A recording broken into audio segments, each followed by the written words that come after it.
Welcome to California Edition. I'm Brad Pomerance. So glad you're with us today. On this episode, we'll be speaking with members of the Board of Supervisors of San Luis Obispo County, although a bit of an overstatement because our first guest will be Debbie Arnold. She just won a seat on the board, but she won't be taking office until January. Then we'll be speaking with Bruce Gibson and Adam Hill. They are already on the board. Congratulations on your victory, a tremendous victory, no doubt. I want to speak with you about the election. 4 years ago, you faced the same gentleman. It was very close. You lost by about 300 votes. This time, quite a victory, quite a wide victory. What went right? Thank you, first of all, for having me today, Brad. And I think that was my message that just resonated with the people in the 5th District. The first time I ran, I wasn't quite as well known. The second time, you have a little more name recognition when you start. But I ran on the platform that private sector business was struggling with excessive regulation. Property owners were getting nervous about some of the land use issues and so forth. And let's talk about that, because I think it's fair to say that California is known for being, should we call it, overregulated? If you look at some surveys that have come out recently by various magazines, think tanks, they really say uniformly that California has a regulation problem. That's not me speaking. I'm just talking about Forbes and CEO magazine, and be that as it may. The flip side, though, is we do love our green space, our coast. I mean, the beauty of San Luis Obispo is its mountains, its coast. So, Supervisor-Elect, how do you balance those interests? And it's challenging. We have, of the 2 million total acres in our county, I like to remind people that over 700,000 of those acres are already locked up, if you will, in agriculture production through the Williamson Act contracts. Sure. So there you have your rural and your agricultural economy going. And then we have several 100,000 acres additionally in open space that's national forest. We have 250,000, give or take, acres in a national monument, and another 100 out in Cresa Plains that is owned by the Fish and Game, and so forth. So I guess what I'm trying to say is 3/4 of the land mass in our county is open space and already dedicated to the beautiful scenery we like to look at. I have to talk to you about the Carrizo Plain, because I think it's fair to say some exciting developments are going on at the Carrizo Plain. That's part of your district. It is South County, bordering Kern County. You know as well as anyone that there are 2 solar projects being developed at the Carrizo Plain. The Topaz Solar Farm, which I understand will be the largest solar electric power plant in the nation. Yes. Talk to me about the development of those solar projects. Smart? Do you have concerns? The solar projects were developed on private property, willing sellers, and actually most of the property that was purchased for these projects were old families that have lived there for generations and were quite willing to sell the land needed to put those solar projects construct them. Right. But what I think is probably more important is the fact that our state, legislated that our renewables needed to be online at a 20-30% portfolio by, they should be pretty soon. Pretty soon. Well, AB In 32, fact, of these course. Companies, I think, expected maybe that their projects would have started a little quicker in this county. But the perfect place on the planet, Cresa Plains, go figure. The empty transmission line coming from the Duke Power Plant, PG&E had the capacity to take that energy and transport it, and the perfect climate. And both the companies that are out there constructing now, and at the beginning said, this is perfect. And maybe the best news of all, in addition to the fact that what some would say is the renewable energy side, jobs, and more jobs. I mean, those construction sites are employing hundreds of people. They are. And right now they're employing hundreds of people, and it's a great boost for our county. There's a small concern, some would say large concern, that the San Andreas Fault goes through that plain. Does that cause you concern? I mean, you seem to know, so I'm incredibly impressed with your depth of knowledge. I mean, well, that's I've lived out there all my married life without that way. The San Andreas Fault, and they, when you talk to different people that study Right. the earthquake faults more. San Andres, especially out that way, has been kind of locked for so many years that I think it is a concern to folks, like I say, that study it, but it could be thousands of years before anything ever happened. So I want to talk to you about the intricacies of the election, because the way it works in San Luis Obispo County is if someone receives 50% plus one in June in the primary, they are victorious. If not, they go to a general election for the top 2 finishers. In your race, there were only 2 candidates, so you won with 50% plus one. You are not taking office until January 7th, I'll be sworn in. That's 6 months. Yeah, that's right. Mm-hmm. Talk to me about that. That's a long time.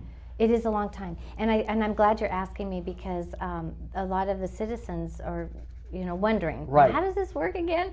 But it's true, and that's the process. So for me, I knew that was the process going in, right? And I expected, well, the election will happen in June, and if I'm successful, I won't take office. So I'll continue to follow the issues and keep up with the issues, but I will not be the supervisor until January, and.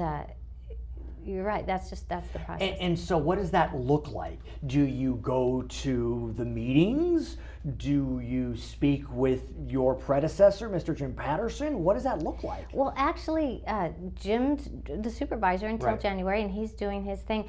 I, especially campaigning, stayed very involved in the district and with the issues. But prior to my running for this office, I worked for Senator Sam Blakesley, and when he was an assemblyman, and prior to that, I worked almost 5 years as a legislative assistant to then County Supervisor Mike Ryan. So I've been a staffer to the electeds, and I continue. I don't think you ever lose it. You follow the issues, you look them up, you see what's on the agenda every week. I mean, I don't want to make you blush, but I understand what you've chosen to do is you're not going to be going to the meetings themselves. You'll watch them online.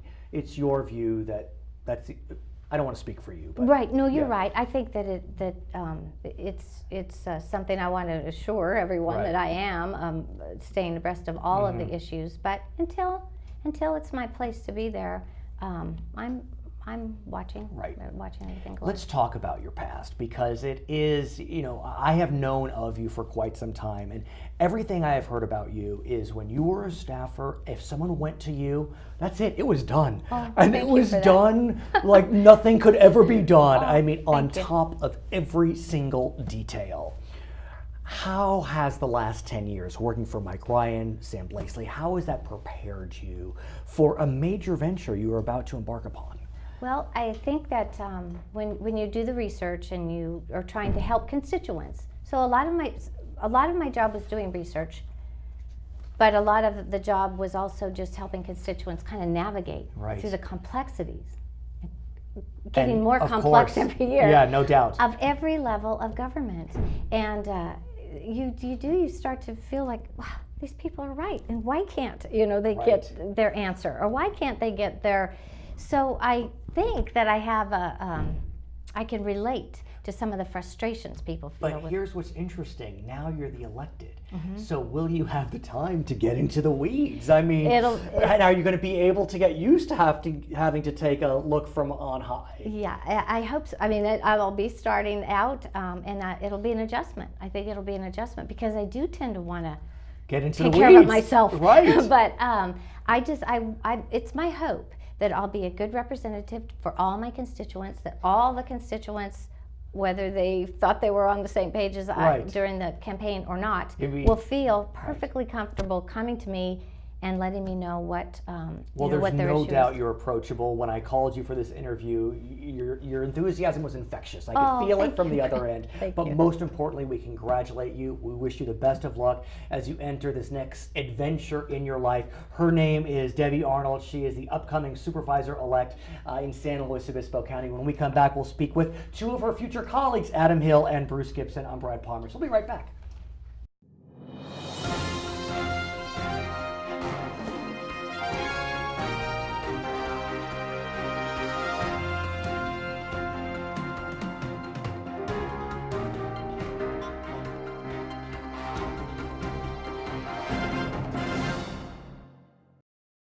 Welcome back to California Edition. I'm Brad Pomerance. We are with Bruce Gibson now. He is a member of the Board of Supervisors in San Luis Obispo County. He is also a geophysicist. What are the chances? In a former life. In a former life. But that being said, that has dramatically helped you and the county in terms of looking at seismic safety issues when we look at nuclear energy. This year I've been very actively involved in looking at upcoming studies that are being designed to try to understand the seismic setting, or the seismic hazard, if you will, surrounding nuclear power plants, particularly Diablo Canyon. Let me ask you briefly about the other nuclear plant in our state, and that is San Onofre in North San Diego County. It is offline. It is. It is, as we speak today, it is not working. Right. And the reason I understand is some tubes were seen. Was it cracking?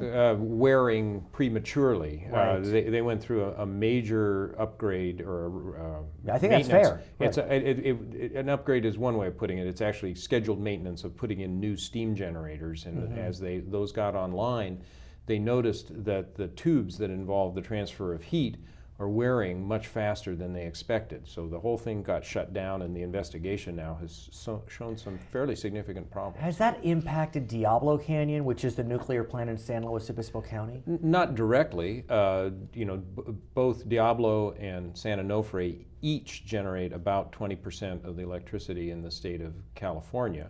At one point, half of Diablo, one of the two reactors at Diablo, was offline. Was that because of the fish that they found? No, that was a scheduled refueling. That was above and beyond sea salp, jellyfish-like thing.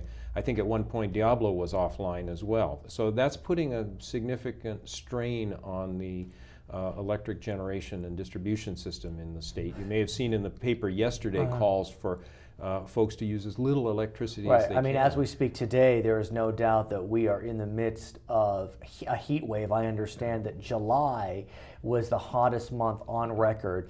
Fortunately, California is not being as dramatically impacted as the rest of the country in terms of drought. And even more fortunately, San Luis Obispo County, where we're talking today, is near the coast and much cooler than the inland parts. Let's talk about Diablo specifically. As we know, in 1971, there was a fault that was found called the Hosgri Fault.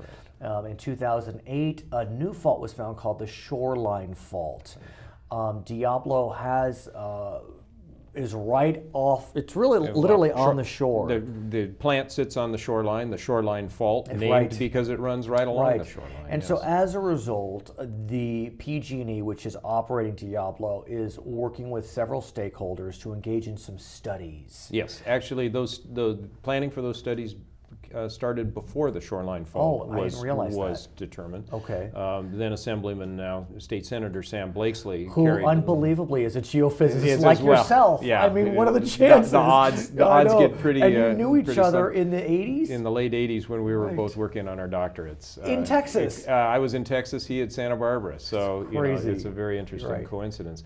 But he had been concerned about seismic safety for quite a long time, and had worked legislation through to get studies done. 2006, that legislation passed. 2008, they discovered the shoreline fault. And then, of course, in 2011, we had the tragic events in Japan with Fukushima. So all of that has very much heightened our concern. So in the latter part of 2012, PG&E will be engaging in some significant studies off the Central Coast. That's their proposal. In the near future, they will be going before the State Lands Commission to seek a permit for this. They have other permits at the federal level that they're going to have to seek as well. Could you, for us, describe what those studies will be? I know they're up to debate exactly how it will happen, but what's the goal? Well, the goal is to get a snapshot, if you will, an image of the surface of the Earth, so that we can see where faulting has occurred, what faults are connected to what faults, how big the faults are, hopefully to find out what direction they're moving and how fast they're moving. And as you were describing to me and have described on prior programs, the distinction is whether the faults are going like this or like this. Did I do that right? Yeah, that's right. You know, it's a sort of geophysical hula, if you will. But we think of the San Andreas as moving horizontally, what we call strike slip. it's more or less vertical, is the simple way of thinking about it. Other faults are slanted and move along this, and there's all sorts of combinations in between. And if you have an earthquake, you'd rather have this than this. That tends to, the strike slip or lateral shift tends to produce less ground shaking, which is the damaging component of an earthquake. So, as I understand it, the way the studies will be done is there will be air gun releases in the ocean, which cause, is it fair to say, a tremendous noise? Yes, I mean, we're releasing high pressure air into the water to create sound waves. The studies being contemplated are sort of like medical ultrasound. I think a lot of people are familiar with that, where we will set off a source of sound and then look for reflections coming back from geologic structures below. And through a lot of computer data processing, you can put together an image that really shows what those structures look like. There are many folks that are concerned that those sounds could be disruptive to sea life. As we know, whales, porpoises, dolphins, fish, I mean, they communicate through sound. I mean, it's sonar. a legitimate concern, and the environmental review that's been done leading up to these studies has shown that there will be significant impacts to marine life. Now, what does that mean? Well, that's really the question that I think different people have different interpretations. You know, some would see dead animals washing up on the beach. Others would see that animals would be displaced from their natural habitats. Or do we expect to see dead animals? Well, I don't think so. Okay.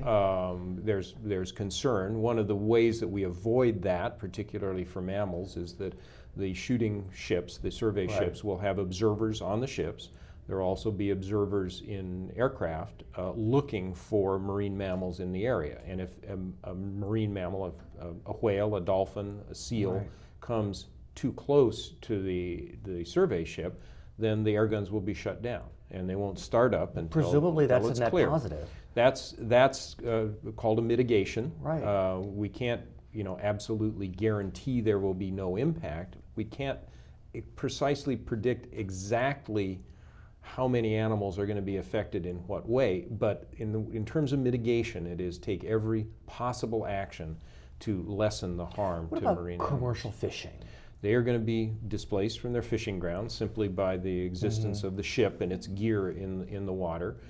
There's also an analysis that indicates that fish might be displaced from their habitats, and so the ecosystem will have these impacts, and that translates to an economic impact for the commercial fishermen. And they're in negotiations with PG&E right now, trying to come up with a way of compensating them for that. You live in one of the beautiful cities or I guess it would be a town, in the Central Coast, Cambria, or outside Cayucas. Yeah, just outside Cayucas, yes. And that area had been part of this survey zone, but I guess it's not anymore. There was one part of the proposed survey that would have surveyed an area that stretched up nearly to Cambria.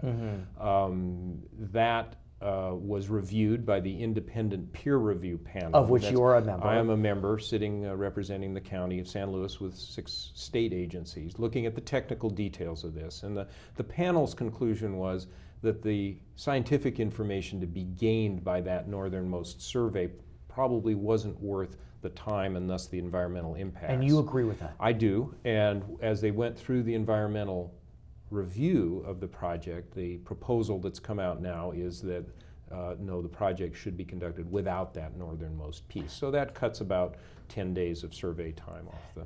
Overall, do you feel as if the survey is being done as we speak today appropriately? Do we have enough cameras, enough explosions? Well, I think there are a few unresolved issues. I think the survey is being conducted basically in the right places. We're covering those geologic targets that I think are particularly important to understanding the seismic risk to Diablo Canyon. I do still have some concerns that within that footprint that we use the best available survey technology. And that's what we're waiting for. And that's what I'm proposing needs some further independent Bruce review. Gibson, we thank you for joining us. He is supervisor for San Luis Obispo County. When we come back, we'll be speaking with Adam Hill, one of his colleagues. I'm Brad Pomerance. We'll be right back on California Edition.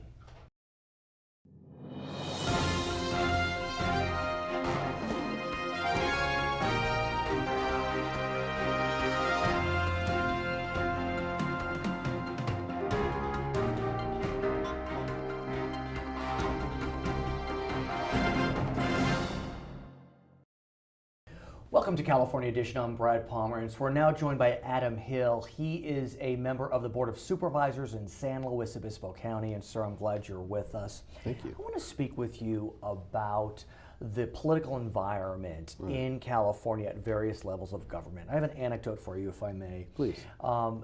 Assemblyman Cacho Ashajian is a member of the Republican Party. Right.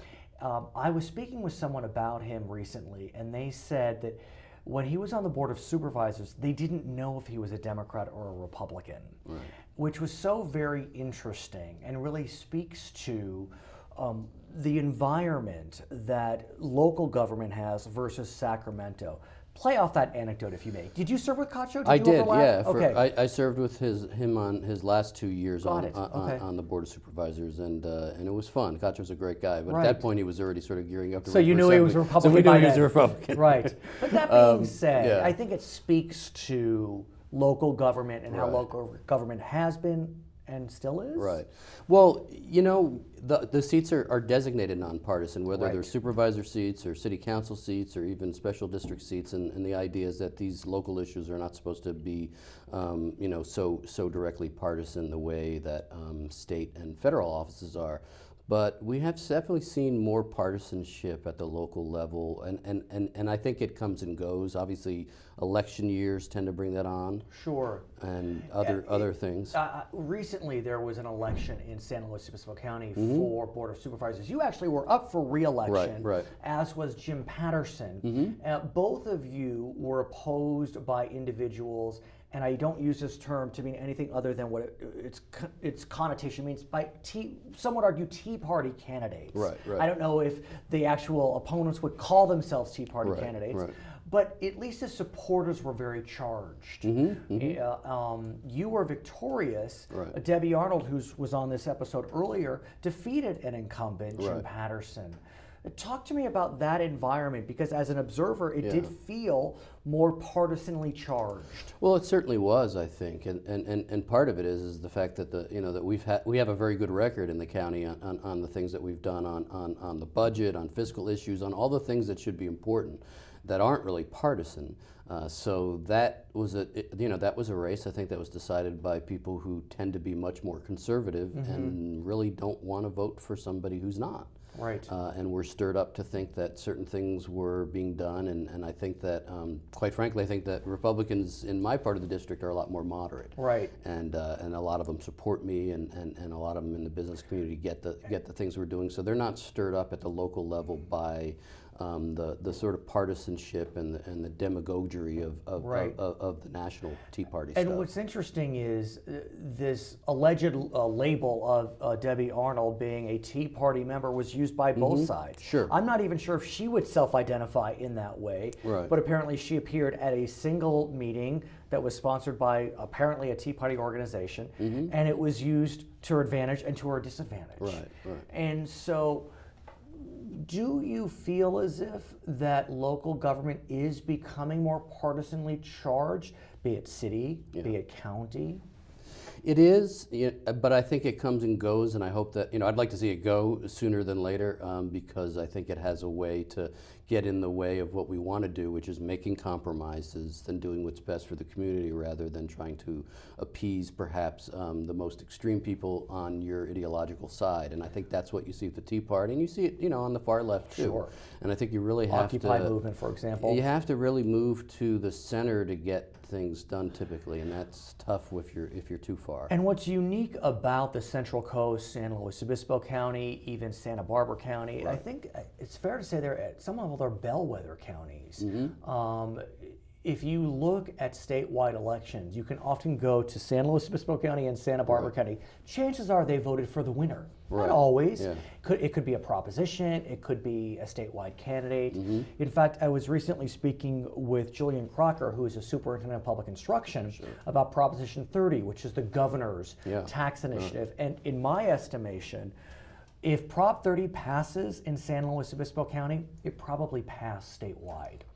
I mean, and so how does the fact that this county is somewhat of a bellwether county, unlike other, like LA County, I think it's fair to say, is left of center. Orange County is right of center. You know, San Luis Obispo used to be more right of center, but it's kind of come towards the center a bit over the last decade or two. Yeah, it has, and it shifts. You know, I think in 2008, it actually did vote for Obama, the county, which was the first time in a while, maybe since Bill Clinton in '92, that they had voted for a Democratic candidate for president. But that shows it votes for the winners. Yeah, I mean, yes. It tends to vote for the winning candidate. It Sacramento tends to. County is similar that way as well. Yeah, it tends to. It'll be interesting to see how things turn out this time. I mean, obviously there's a lot of interesting races, both on the national level and even locally with the congressional race. And let's talk about that as a microcosm. Right. We have a congressional race on the Central Coast. Lois Capps is the incumbent, a Democrat. Abel Maldonado, a Republican, opposing her. I mean, Abel Maldonado had been the lieutenant governor, state senator, state assemblyman. He was often chastised by his Republican Party for being too moderate. I mean, they really raked him over the coals. Well, I think they still do at the state level. And they still do. So, but the fact that he's the nominee, as opposed to, I think it was Chris Mitchum, is that his name? Who is of Mitchum fame. But he was running as a much farther right candidate. But it's Abel who pulls it out. I mean, what does that say to you about kind of the mood of this Central Coast? Well, I think, you know, that's going to be an interesting race. Abel obviously has a lot of experience for a young guy who's won a lot of races. He is more of a moderate. I think it says something about his party that they haven't, that rather than embracing him, they've kind of rejected him. You know, I use as a joke, I don't know how many moderate Latinos they have, but in a state that seems to be increasingly becoming dominated by moderate Latinos in a variety of ways, they should want to. It is interesting because he was the nominee for lieutenant governor in 2010, and many folks believe that the Republican Party really should have doubled down on him, because if they had, he could have been lined up to be a strong gubernatorial candidate in future years.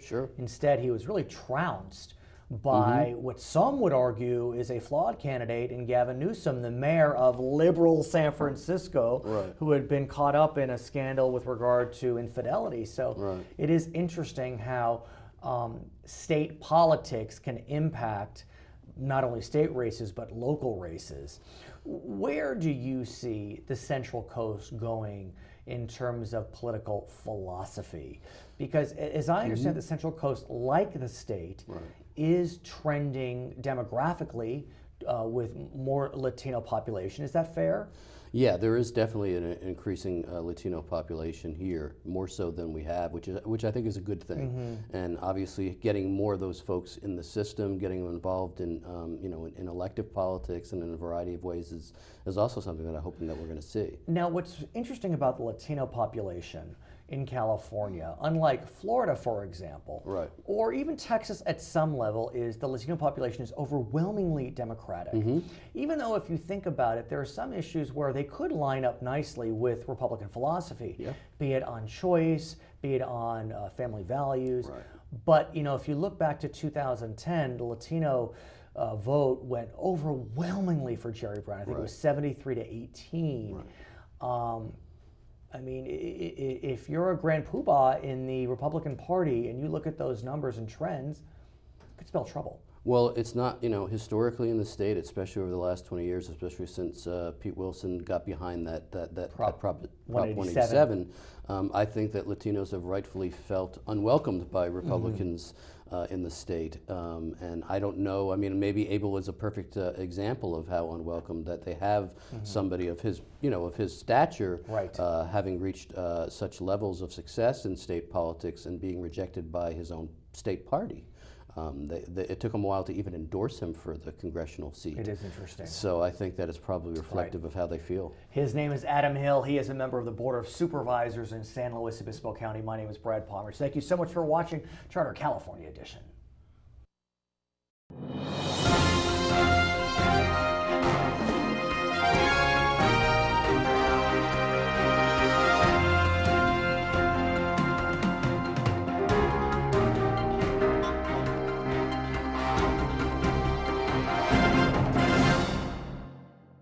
And got got behind that Prop 187.